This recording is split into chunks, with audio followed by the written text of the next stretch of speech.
would a man go to a priest to reveal that he has the skin disease Sorat, which is an outward manifestation of an inner spiritual malady?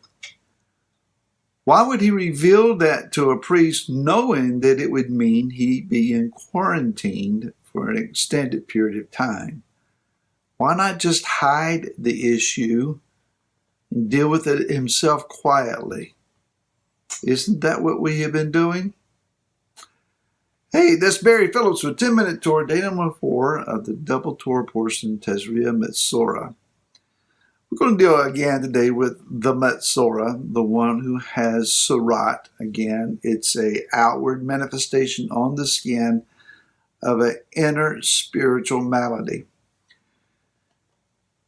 As just stated, oftentimes what we prefer to do is hide our issues, dumb them down, cover them up, pretend they don't exist, find a way to get through it without revealing our need to anyone else, becoming accountable to anyone else, involving anyone else, hoping that in our private prayer closet we can just pray the issue away and it'll all be all right. How it would be wonderful if we could actually do that. And perhaps there have been some who have. But for the most part of us, we're just human enough that we need some help.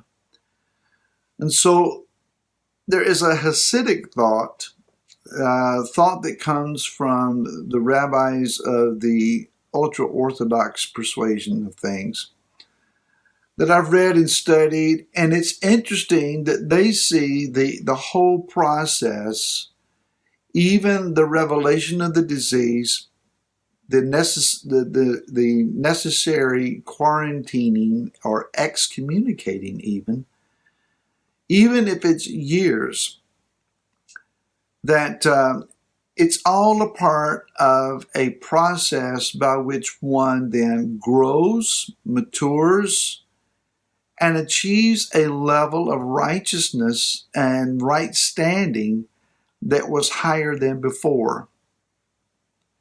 The reality is then that when you and I become willing to deal with our stuff, whatever our stuff is made of, how many issues make up our stuff, that when we deal with these things, even if it's initially painful, even if initially it's humiliating, I don't want to say humiliating, humbling, if it involves confession and accountability, that the ultimate goal and what is ultimately accomplished is something of far greater value than holding on to our stuff and trying to hide it. Many of us have come from another place. And I'm not talking about logistically. I'm talking about we've come out of other systems of worship and observance and practice, and to some degree doctrines. For me, I came out of a particular denomination, pastoring churches for almost 20 years, etc. And when I came out of that, I suppose that the move that I was making from denominational Christianity into observance of the Torah and walking with a quote-unquote Hebrew roots focus, that was a major step in the right direction. I still believe that to be true. In fact, I know that that is true. What I also assumed was that the issues, as they may have presented themselves, that is issues with dealing with people, issues of leadership, and issues that just involve just old Barry, that they would disappear because now we're doing something that is, in our estimation, much more biblically correct. We're going to observe Shabbat and the feast days, and we're changing our diet, and we're studying the Torah, and we're dancing in circles, and we're doing all of these Hebrew-minded things as is described in the Torah, and that's going to fix everything. It didn't fix everything. I have found out that whether you are sitting on a church pew or in a chair in a Hebrew roots congregation, people are still people. Issues still present themselves. Leadership hasn't changed. You may use different titles. You may employ different mechanics and methodologies. But leadership still has its failures and its weaknesses. And for all of my Shabbat keeping and the tying of my tzitzit and wearing them on my garments, I can wear a kippah every day. I can do a lot of different things that are Hebrew rooted in its origins. Blowing the shofar and praying under talit. Wonderful things. But they don't fix me. My issues are still my issues because the man under the skin is still the same. That is, unless I find a means of revelation of my need, acknowledging what that need is, asking for some help, asking for some guidance, dealing with the issues in an ongoing systematic means of investigation and looking and seeing if it's just surface, whether it's beyond skin deep level. And coming to a place where I find healing. The same is for everybody. You know, when Messiah shows up and he's walking through the streets of Jerusalem and he's calling his disciples and he's breaking bread and he's feeding multitudes and walking on water,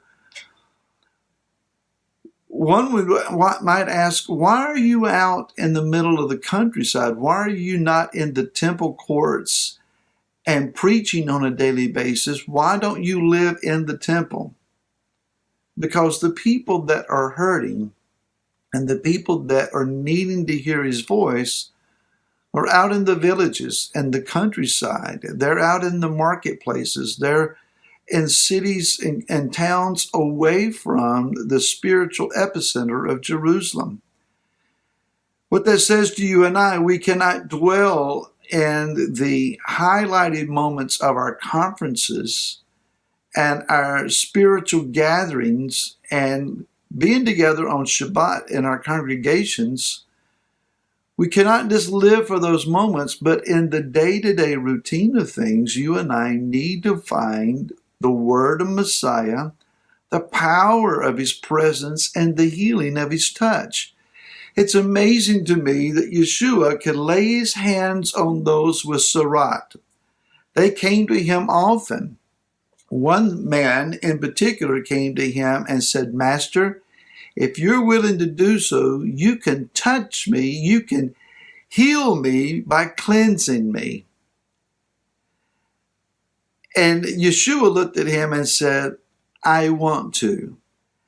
And to the horror, perhaps, of those that were around him, Yeshua took his hand and laid it on the man and pronounced him clean, and then his sarat instantly was gone. Then he said, go and present yourself to the priest, as the Torah describes, and offer the sacrifices that is required of you. A couple of things here. One is Yeshua touched him and conferred healing and cleansing upon the man while he himself did not become unclean. How is that possible? There's only one way I can see, and that is that Yeshua, he himself, the Messiah, is the physical manifestation of the realm of the clean. And when you are he who is the origin of being clean, you can't be made unclean. But go show yourself to the priest, because the priest knew that the one who had the power to heal those with Surah was the Messiah. The man came with a testimony. Messiah is among us. Let Messiah be in you among those that are also in need. Tomorrow we'll take this a little further. Till then, shalom.